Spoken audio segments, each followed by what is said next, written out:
Hello,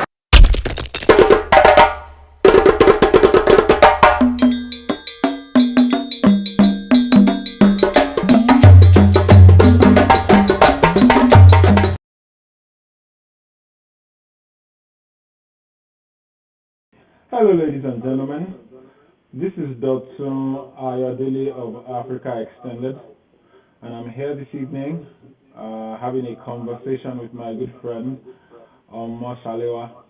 We call her Shaliyo, young Hussein, Nigerpreneur. Should I go on? No, that's okay. The law herself. So, Shalewa is here this evening to share her immigration story with us. She's an established individual in the community. She continues to be a source of information and inspiration. And by the way, she's a frequent writer on Africa Extended. So, welcome with me this evening, Omar Salewa. Hi, Dotun. So nice to be here. Fantastic. And I'm happy that we've been able to do this finally. I know it's been too long. It Nice, has nice, taken over nice. 2 months to fix this. I'm so sorry. No, no, nothing to be sorry about. It's life, right? Yeah, And as long as we roll the punches and make it work, that's what hmm matters. absolutely. So, tell me, immigration, Saliyo, how did you guys jam around? What, what brought us to this point? Well, I don't even know where to start from, but I'm just going to start somehow. So, migrating to Canada was honestly never in my plans. Like, I was one of those people that would be like, give me Nigeria. I'm not going anywhere. Basically, like I'll go everywhere else for my vacations, Yeah. but I'll come back home because home is Nigeria for me, right? And Mm-hmm. yeah, I did travel a bit and all that, but then I'd always go back home, like because I just felt there was no place like Nigeria. You get like there's just something about Nigeria. Yeah, I can But imagine. fast forward to becoming a mom, and I began to see life differently. Um, I remember going to visit my sister in the UK with my baby, and it was just black and white. The difference was major. There was so many activities for our kids. There was just so much in the community, and there was barely none, in my home country. Mm. And so that was the first time it really like crossed my mind, like, and it would be nice, so to just be somewhere else raising my child, because I remember then as well, my sister had a baby, I had a baby, and although she was on mat leave, she could register at their community facility. Mm. They had swimming pools, they had, everything was just so structured and so organized. But back home in Abuja, Omo, you're on your own, like you gotta find your own pool, you gotta find your own gym, you gotta find your own everything. Like it was just Yep. worlds apart, really, to Yeah. be honest. Yeah. So it kind of crossed my mind, like, and it'd be nice, so but I'm like, oh, well, I'm not going anywhere. I'm not in Nigeria, like I'm going to be in this Nigeria, like, So, Interesting, interesting. So basically, you are a reluctant immigrant well, initially, before I started initially. the process, Okay. So right? Like, tell us what initially is. Everything before Canada came into the picture. Who is Shalio? What is your experience? What's your background? Tell us. okay, so pretty much I'm a lawyer. I was practicing my profession back in Nigeria before I migrated. I had about 8 to 10 years post-call experience. I had worked in a law firm initially, and then I moved on to work as in-house counsel with a construction company, and then a mining company, and then oil and gas. Like, so pretty much my career was, doing well, and I was happy where I was, which is one of the reasons why I really wasn't looking to go someplace else and start afresh. We Mm. all have our fears and all of that. Um, I've also always been an entrepreneur, so I always had a business on the side and all of that. And I was also doing my private practice as well. Oh, okay. So, yeah. Um, what really informed my decision to migrate was, I think, in 2015 or 16, I think, was it? Sorry, 2017, actually. Mm. Yeah. Things just weren't the way they used to be, you know.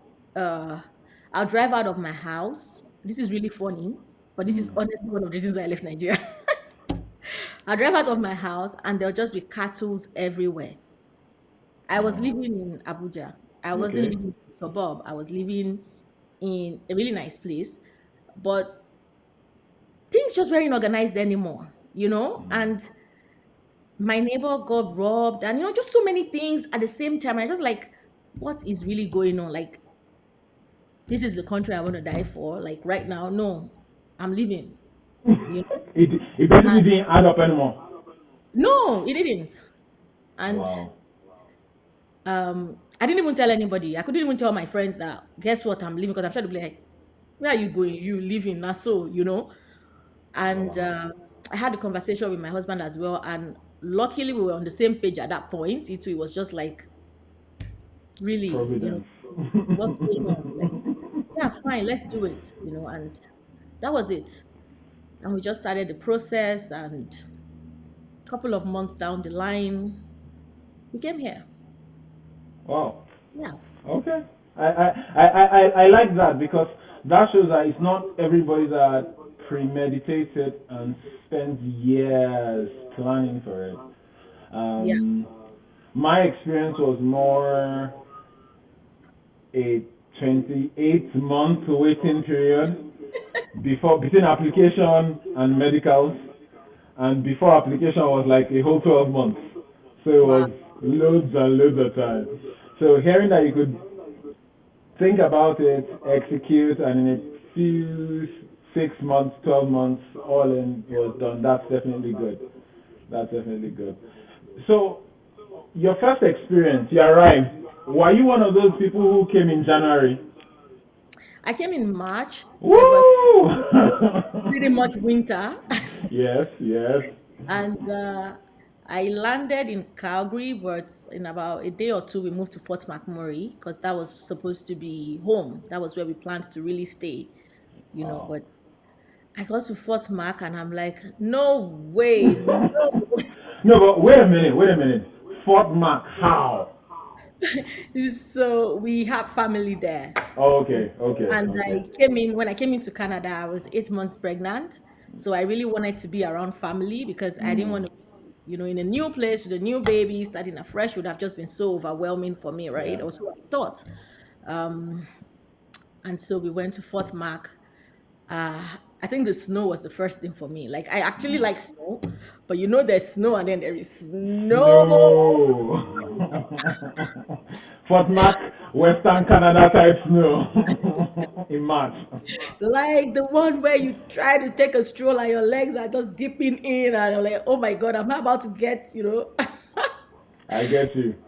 It was so cold. Yeah, but we settled in nicely. And it wasn't bad really. But shortly after I had my baby, I just knew that, okay, this wasn't what I wanted. Fort Mac is a pretty small town, if you ask me. Pretty much, I feel like everybody knows everybody, at least the Nigerian community. Mm-hmm. Uh, I recall going to church then and they were like, okay, oh, you're a lawyer. Oh, there's somebody that's a lawyer. Like the circle was just so small and Yeah, yeah. I wanted more, Mm. and so I moved to Calgary with my kids. My husband had gone to Nigeria then to do a couple of things, right? So yeah, and Calgary has been Interesting. moving for the last 3 years. Well, not 3 years yet because we're in Fort Mac first, but yeah, So we've been about 2 years now. well almost 3 years because we moved in. I moved in June to Okay, Calgary. okay, So yeah, okay, okay. So in terms of the people and yeah. your outlook, what was that first day, week, month like? Honestly, I'll be honest. There was really nothing out of the ordinary. Okay. Um, it wasn't maybe like the first time I was traveling or being with people abroad or something. Like it was just honestly, it was just normal. I Mm. think the major new experience for me was actually taking care of a baby all by myself. you know. I Wow. missed that luxury of having my Loads of people around you. in-law, like I had to bath a newborn. I had to, like, and I think another reality for me was the fact that you were not a visitor here, everybody would not put their life on pause For just because you. they have to help you, right? You got to find Mm, your way, you got to do your things. yeah, I think yeah. I think that was the one that was new, because normally when you visit, they give you all the attention because you're a guest, but it's more or less like, hello, you're one of us. Get with it and understand the system.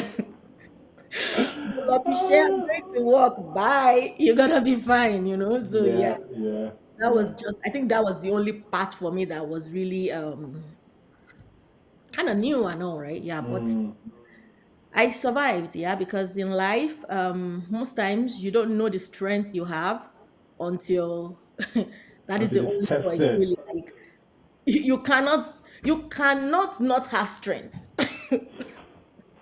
Okay, I like that double knock.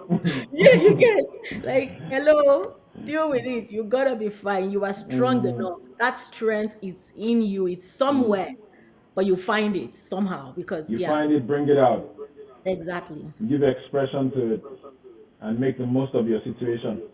Very true. Nice, nice. So, 3 years in, have you Yeah. been? Hmm. It has been a journey.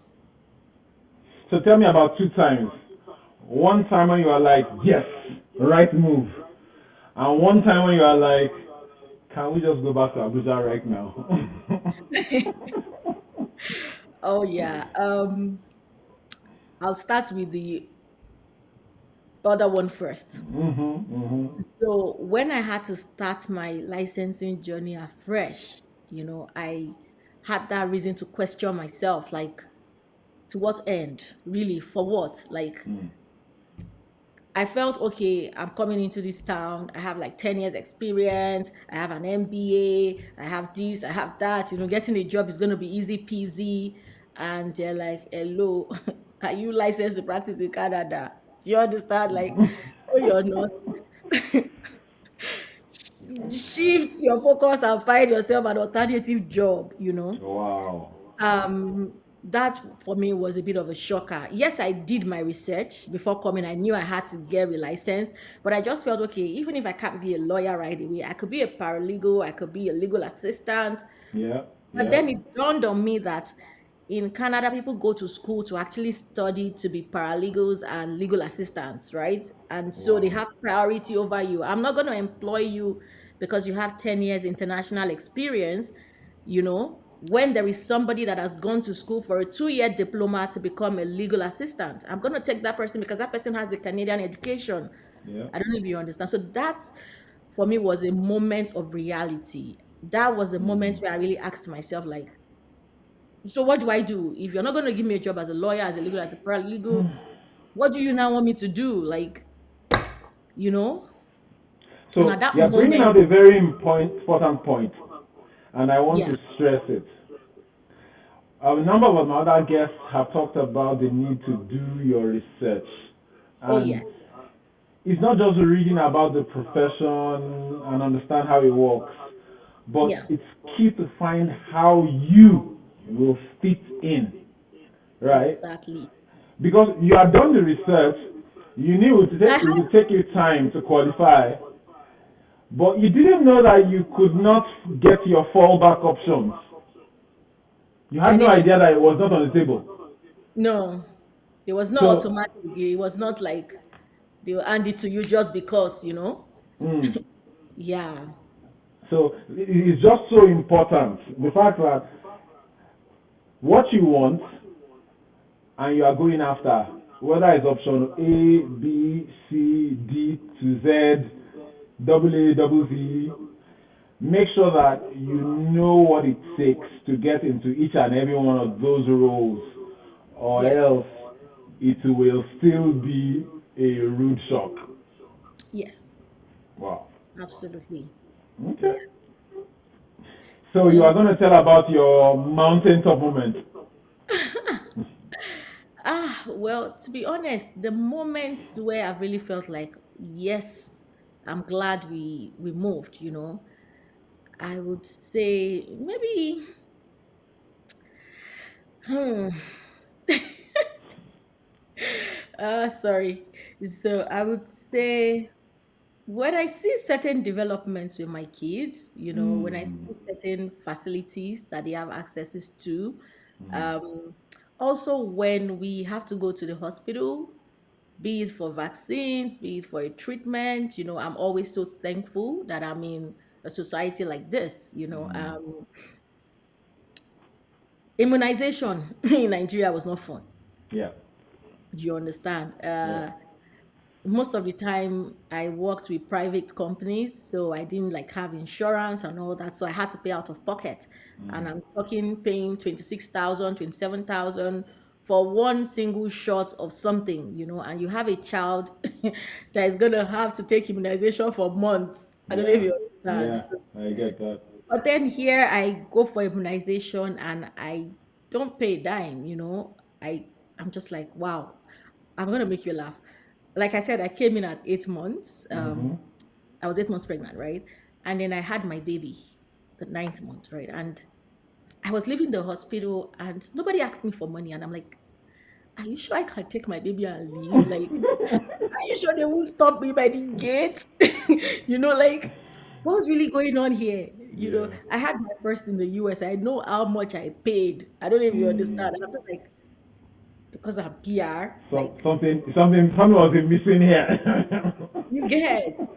I was just like, wow, this is so nice. Yeah. And I am so happy, like, at least while I work, while I pay taxes, and I'm happy because I'm just like, I'm also giving back to that society, Yeah. and somebody else is going to have that wow experience, Yeah. and so it's not that I'm looking for the freebie, but it's just nice to know that if I need that's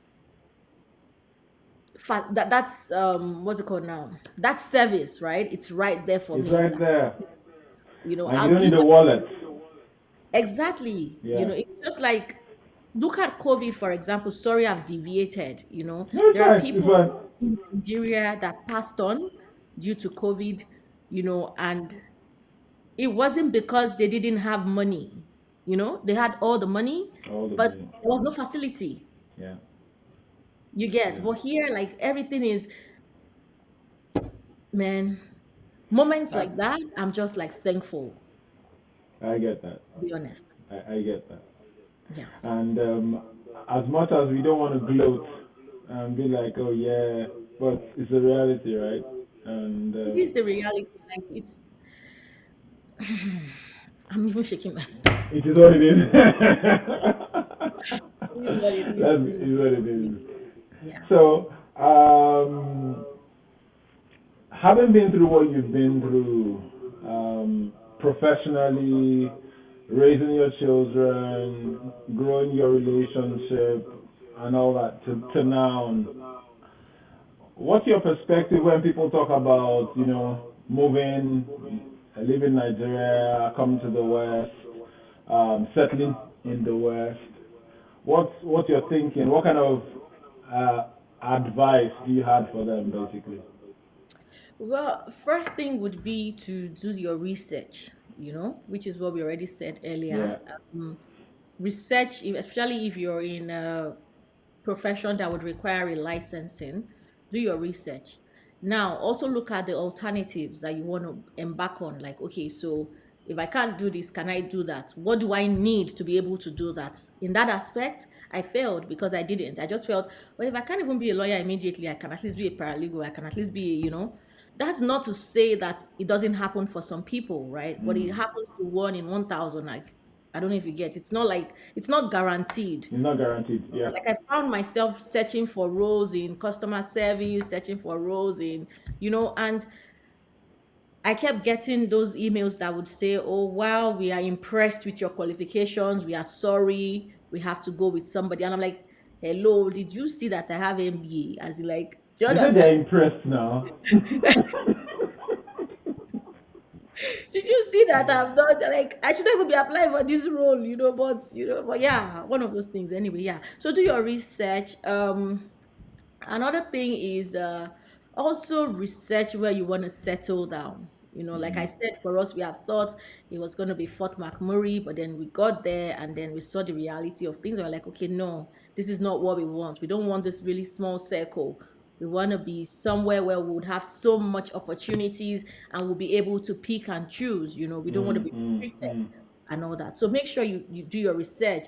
Don't say you're going to Alberta because I am Ayomido is in Alberta. The guy that does the Kineko is in Alberta. No, do your research, do your findings. Ensure that your occupation is in demand where you're going to. That's another thing. Because there are some places where certain occupations thrive better than the others, right? Yes. So it's pretty much research, research, research. And when you come in, try and find a community, right? Try and find your people at the end of the day, find your village. Let's put it Mm. that way. Because Yeah. gone are the days where people will tell you, run away from Nigerians or one thing, be on your own. No, don't be on your own. No man is an island. Yep. You may feel like, oh, at least I don't need anybody to survive, but trust me, somebody may have an information that would help you in your career, that would help even your children. Like you don't know. So just find a community, key into the community, and play your part. Don't just be on the receiving end all the time. You too, just try and bring something to the table. And yeah, that way we all grow together. So yeah, pretty much if you're thinking of migrating, please do it. The kind of news we hear every day is worrisome. And uh, they say health is wealth, number one. Two, I believe that if you're here, you have a potential to do better than what you're doing right now because the society kind of enables you to be able to do that well. And there's so many opportunities for yourself, for your family, your children. I feel like you shouldn't be missing out on that. Like, yeah. So is that basically a pitch to anybody that is listening to pack their bags and baggages or what? Yeah, but anybody that is in that, space of, and everybody that is stuck, kind of Mm, thinking, should I not, should I not? mm. I think you should really. Like I said, I wasn't one for, oh, I'm relocating. I couldn't even tell people when I was going. Do you understand? Like I didn't going to laugh. Even when I traveled, You are eating your words literally. you get even when they're Mm, like, "What happened? You've relocated? Like, are you for real?" I'm just like, well, I just had to. I had to, and I don't regret it. And a couple of people even then that said to me like, why did you relocate?" Now they want to come, because they mm, can see the opportunities. They can see that life is better here. There's safety, that alone is something. I tease about it sometimes, like when I watch movies, like Yoruba movies on YouTube, for example, and then you see a house, and then you see the fence, and then you see the barbed wires, and then on the fence. and I'll just be laughing. Like I'm sure that if I was in Nigeria, of course, you'd have to That would do be that. normal. You get padlock. Yeah, You get yeah. here. Security man, OPC in the night, all You that get stuff.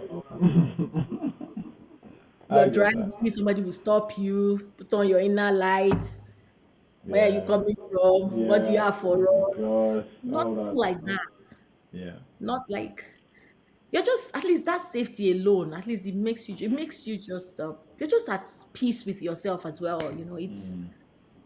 It's something money can buy, really, and it's an True, true. experience that you have to be in for you to actually understand it.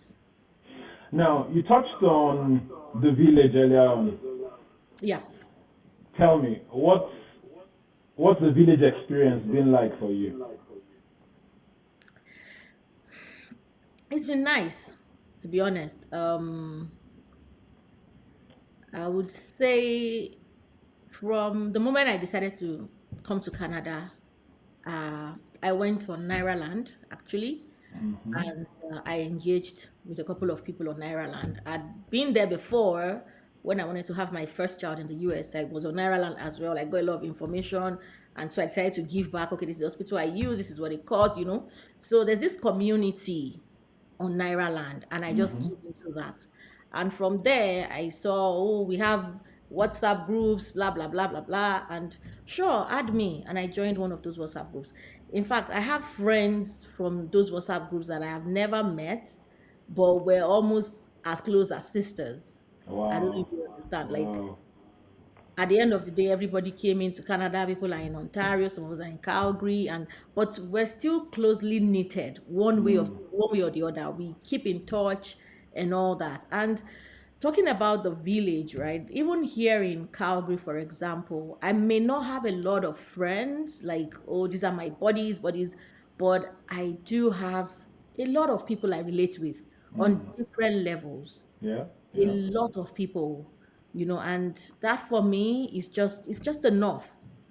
You get, like, having people to talk to, having people to collaborate with, having people to do stuff with. Mm-hmm, mm-hmm. It counts for something. No, it doesn't just count for something, actually.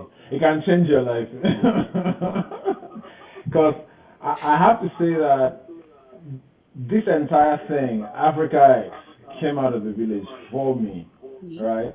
Having been in Calgary 4 or 5 years before I got involved with the community, um, I pretty much did a lot of things on my own. And then joining up with the community, I started to meet people, see people do things, and I was like, okay, hold on, I can do this, I can do this, right? And for me, it's just been a fun learning experience, Yeah. right? I have no training in TV and journalism and being in front of a camera, none of that. But just listening to people, seeing what they've done, and like, okay, I can do this. And that's what's brought me to this point. Um, 7 episodes in, right? Woo! 7 is a lucky number. 7 is a lucky number, and you are my lucky charm. Oh yeah. So yeah, I totally get the village, and for me, it's been an outlet of inspiration, ideas, opportunity, Yeah, education. Because I dare say there's so much that I learned just interacting with people, right? exactly. Those WhatsApp groups, there is immense information flying back There's and gold forth in every there. day. Yeah, yeah, Yeah. yeah, yeah, yeah. Wow, okay, this is good. This is good. So, in wrapping up, let's just tie a nice bow around this. Now, you made your pitch. Anybody that is thinking about it, if you are thinking about it, do it. End of story. Don't waste any more time. Do it, do it, do it. Um, and if you are here, be part of the community. Support the people around you. Tell me, you can put in a word there. Well, just to add to what you've said, really, you got to be a part of the community. To be Mm, honest, on Instagram, for example, I'll tell you that what it used to be 3 years ago is not what it is right no, it's now. not. It's much better. There is a community on Instagram as well. Um, Back in the days, like I said, a lot of people just pretty much run solo. But now I go on Instagram, I see collaborations, Yeah, yeah, it just makes me happy. You yeah. get, and I also try to do my best to also make these things happen. Like Mhm, mhm. last year, I was doing the weekly series where I would force entrepreneurs out of their shell, just to come and talk about their businesses. And from there, people get to know them and all of that. And trust me, you just be a part of that community. It's good Yeah. even for your children. I know COVID doesn't make us go anywhere or hang out and all that anymore like we used to. But I do remember there used to be hangouts, you'd go, you No, meet they'll your be back. The hangout will be back. The hangout will be back. Yeah, so just find ways. And it's also a way to just keep that connection with your roots, right? Like Mm, at the end of the day, I know, okay, we're here, we're going to be Canadians and all of that, but Nigeria is also home. yeah. Some of us still want to go back at some point. At So, some point. yes, at some point, not just now. We're in the oven, we're being baked right now. So when we're Yep. done, when we're fully baked, then we become bread. Mhm. Mhm. Then we head back. Yeah, but for now, at least we're here and we're happy. So yeah, yeah. Nice, nice. Hmm. I want to Uh, thank you. about I want to thank you because it's been a very enlightening and educative time frame for me. And I believe that anybody watching this can learn a thing or two from your experience as yeah. well as this conversation. So thank you for making the time to share. And Thank you. I wish you all the best with Thank you. Nigerpreneur, with Young Cuisine, with Moms. What's that one? Affair NG KZ by Okay, Charlie. and so Yeah. yeah, and to 10 episodes of the Resilient Entrepreneur on AfricaX. Thank you. Thank you too. Keep it coming. Yeah. Thank you. Thank you so, so much.